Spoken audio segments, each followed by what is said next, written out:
Le Canada vient de lancer un nouveau programme de résidence permanente pour les étudiants étrangers. C'est un programme pilote qui permet à une personne en arrivant au Canada comme étudiant d'accéder progressivement à la résidence permanente sans avoir besoin d'autres critères supplémentaires qui étaient jusqu'ici exigés, notamment un certain temps sur le territoire canadien, parfois une expérience d'emploi ou alors des conditions d'entrée dans le bassin et tout ce qui va avec. Ce nouveau programme pilote qui vient tout juste d'être mis en place, c'était au mois de septembre si j'ai bonne mémoire, va permettre aux personnes étudiants étrangers d'arriver au Canada comme étudiants, de finir les études et d'accéder directement à la résidence permanente. Ceci est une aubaine pour deux catégories de personnes. La première catégorie, les personnes qui ont des compétences linguistiques en français et qui, malheureusement, n'ont pas un niveau de test de langue suffisamment élevé pour être tirés dans les bassins comme Arima ou Entrée Express.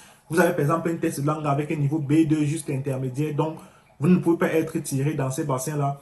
Ce nouveau programme pilote, en fait, va pouvoir vous permettre de venir comme étudiant et de continuer directement vers la résidence permanente. Les deuxième personnes que ce programme peut intéresser, c'est les personnes qui cherchent à venir avant tout comme étudiants, mais souvent sont vues coller un refus pour des motifs du genre « Nous ne sommes pas sûrs que vous allez quitter le Canada à la fin de vos études ». Avec ce nouveau programme, en effet, vous n'avez pas besoin de démontrer que vous allez quitter le Canada à la fin de vos études, comme cela est très souvent exigé dans les demandes de permis d'études. Pourquoi?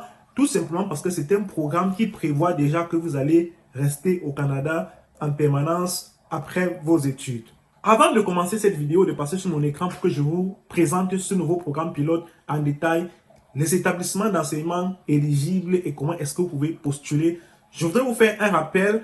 Vous savez, le meilleur programme pour immigrer au Canada à très moindre coût, parce que je suis conscient qu'il y a beaucoup de personnes ici qui veulent immigrer au Canada, mais que leur véritable problème, c'est qu'ils n'ont pas assez d'argent. Donc, le programme le moins coûteux, c'est le programme des travailleurs temporaires. C'est-à-dire, vous allez rechercher en ligne une offre d'emploi chez un employeur canadien qui va pouvoir vous parrainer et prendre en charge les frais liés à votre procédure d'immigration jusqu'à ce que vous arrivez ici au Canada. Pour ce faire, c'est ultra simple, les gars. Vous faites votre CV au format canadien. Vous allez faire votre lettre de motivation. Vous identifiez les types d'emplois auxquels votre profil correspond. Et vous allez aller sur Internet, sur les sites indiqués pour postuler. Et lorsque l'employeur voit votre profil qui l'intéresse, il vous fera passer une entrevue. Et si l'entrevue est concluante, eh bien, il va vous faire signer un contrat et engager les démarches pour vous faire venir au Canada comme travailleur temporaire.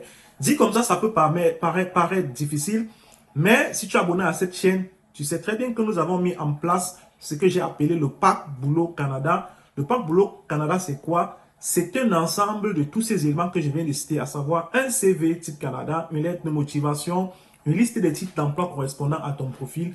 Tout cela est fait par moi-même et mon équipe, c'est-à-dire tu ne vas pas te casser la tête pour le CV, ni pour la lettre de motivation, ni même pour sur quel type d'emploi est-ce que je peux postuler, parce qu'on va faire tout cela pour toi dans le Pack Boulot Canada. Et cela ne suffit pas.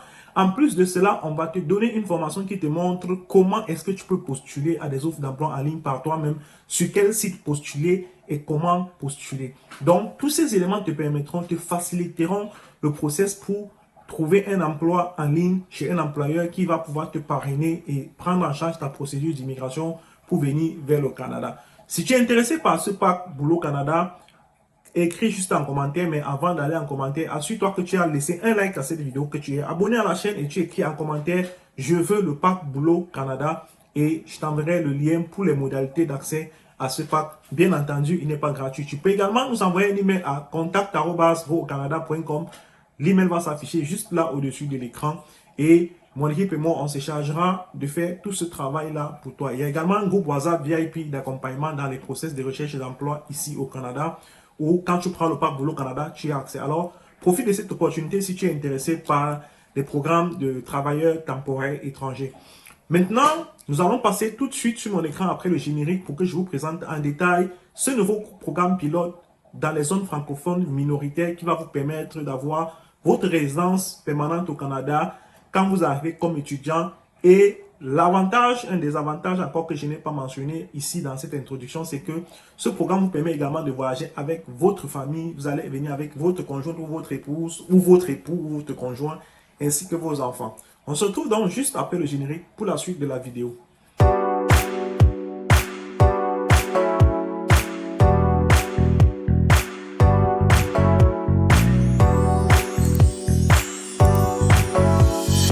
Alors, on se retrouve donc sur mon écran pour la suite de cette vidéo sur ce programme pilote dans les zones d'immigration, dans les zones minoritaires francophones. C'est un programme qui, en fait, va permettre aux personnes de venir étudier au Canada et de continuer directement vers la résidence permanente. Je l'ai déjà dit d'entrée de jeu. Et pour être éligible à ce programme, vous devez avoir un test de français parce que ce programme concerne les régions minoritaires francophones du Canada et on va voir un peu plus bas les zones qui sont concernées. Donc, vous devez avoir minimum B2 dans chacun des éléments du TCF Canada ou du test ou du TEF Canada, à savoir à la compréhension orale, vous devez avoir minimum B2, à la compréhension écrite, minimum B2, à l'expression orale, minimum B2, à l'expression écrite, minimum B2. Car si vous avez vos critères de français avec ces 4 critères minimaux, vous êtes déjà éligible. Maintenant, la première étape va consister en quoi? À choisir un établissement d'enseignement désigné et qui est engagé à participer à ce programme et faire votre demande d'admission auprès de cet établissement d'enseignement désigné. Donc ici, déjà, nous avons ici les EDD participants pour établissement d'enseignement désigné participants que voici. Il y a le collège communautaire du Nouveau-Brunswick avec ses campus de Balthus, Campbellton, Dieppe, Péninsule, Acadienne et Ormonston. Donc tous ces campus du collège communautaire du Nouveau-Brunswick seront éligibles pour ce programme à partir de septembre 2025. Et groupe D ici fait référence à la classification des moyens dont vous aurez besoin pour venir. Je vais vous montrer ça tout à l'heure. Nous avons également le collège de la Cité à Ottawa. C'est dans la région de l'Ontario. Le collège Mathieu au Saskatchewan. L'université York à Toronto. L'université de Hearst, ça c'est en Ontario. L'université de Moncton, ça c'est au Nouveau-Brunswick. L'université de l'Alberta. L'université de l'Ontario français, ça c'est en Ontario également. Donc la somme d'argent dont vous avez besoin varie en fonction de la région que vous allez choisir. Donc voilà les établissements qui participent à ce programme pilote. Si vous venez ici dans le groupe A, on va vous dire, c'est le groupe A en fait, vous devez avoir en fonction, le montant que vous devez avoir comme frais de subsistance en fonction des membres de votre famille qui vous accompagnent. Si vous êtes seul, vous devez avoir minimum 20 635 $. Et la zone A, on a vu ici, on va juste bouger là. Et la zone A, vous avez vu, c'est Ottawa, c'est les grandes villes en fait. Vous avez ici l'Alberta, Ontario. Donc, c'est les zones où vous avez les groupes A. Si nous descendons, le groupe B, c'est intermédiaire. Si vous êtes seul, vous allez avoir 17 000 $. Si vous êtes 7 personnes, par exemple, vous devez prévoir environ 47 000 $. Le groupe C, ça c'est, vous voyez que plus on descend dans les groupes, plus les coûts sont un peu moindres. Si vous êtes seul, vous allez avoir 17 000 $ et ainsi de suite. Si on va au groupe D, vous voyez que ici, si vous êtes seul, vous êtes à 16 000 $. Et si on va au groupe E, dans les régions rurales, si vous êtes seul, vous devez avoir 14 000 $. Vous voyez que les frais sont plus bas. Donc, en choisissant votre école, vous devez aussi tenir compte de votre portefeuille parce que vous allez prouver cette capacité financière. Vous allez prouver que vous avez cet argent en fonction des membres de votre famille qui vont vous accompagner dans ce programme pilote-là. Vous devez monter des relevés bancaires avec le montant correspondant à la zone où vous allez vous installer.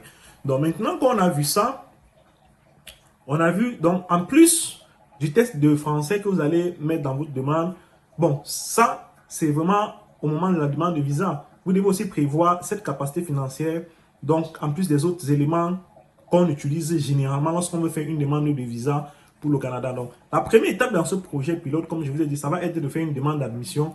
Et généralement, dans les demandes d'admission, vous allez préciser que vous souhaitez participer à ce programme pilote d'immigration permanente qui mène à la résidence permanente dans les zones minoritaires francophones. Lorsque vous allez obtenir votre lettre d'acceptation de l'école qui stipule que vous participez à ce programme pilote, l'école va généralement, avant de vous délivrer cette lettre, vous demander de faire un dépôt de fonds de garantie pour avancer les frais de scolarité. Donc, ça peut être 50% des frais de scolarité. Vous pouvez aller dans les sites des différentes écoles. CCNB, je sais que c'est 9 800 $ les frais de scolarité annuels. Donc, vous pouvez payer la moitié qui correspond environ à 4 500 $ ou 5 000 $ si on peut dire ça comme ça. En France, ça fait environ 2 millions de francs CFA ou quelque chose comme ça. Vous allez payer cette moitié-là et on va vous donner un reçu et on va vous donner une attestation d'inscription justement, que on va vous donner une lettre d'acceptation de l'école dans ce programme pilote. Et la spécificité aussi de ce programme, c'est que vous n'allez pas avoir besoin de faire une demande d'une lettre d'attestation provinciale comme avant. Vous savez, si vous faites une demande de permis d'études classique, vous allez être appelé à faire une demande, une lettre d'attestation provinciale. Lorsque vous allez payer une partie des frais, c'est là où l'école va s'occuper de faire le process pour la lettre d'attestation provinciale que vous allez joindre à votre demande de permis d'études. Dans ce programme, vous n'avez pas besoin de faire cette lettre. Une fois que vous avez payé l'avance de l'école, l'école va vous donner la lettre d'acceptation et avec cette lettre d'acceptation, vous pouvez directement constituer votre demande de permis d'études qui sera constituée des mêmes documents habituels, les mêmes formulaires, votre capacité financière, votre test de français, les reçus justement de l'avance que vous avez fait à l'école. Et là, vous avez l'avantage que vous aurez moins de problèmes parce que l'école pourra, IRCC pourra difficilement dire que vous n'avez pas prouvé que vous allez rentrer au Canada à la fin de vos études, puisque de toute façon, dans le cadre de ce projet, vous partez pour vous y installer. Donc, tout ce qu'il vous faudra faire, c'est juste avoir la capacité financière et choisir l'école, avoir la lettre d'acceptation et vous avez déjà un très bon pourcentage d'acceptation. Donc, si vous voulez qu'on fasse plus de vidéos dans le cadre de ce programme, je vous invite à le dire en commentaire. Mais j'ai également rédigé un guide de permis d'études, un document qui s'appelle Guide complet pour la procédure étudiante du Canada de A à Z. Donc, dans ce guide, je vous montre comment faire, je vous explique comment faire les demandes d'admission et je vous oriente durant tout le processus. Qu'est-ce que vous allez faire à chaque étape? Donc, il faut également télécharger ce guide. Il est disponible en commentaire de cette vidéo.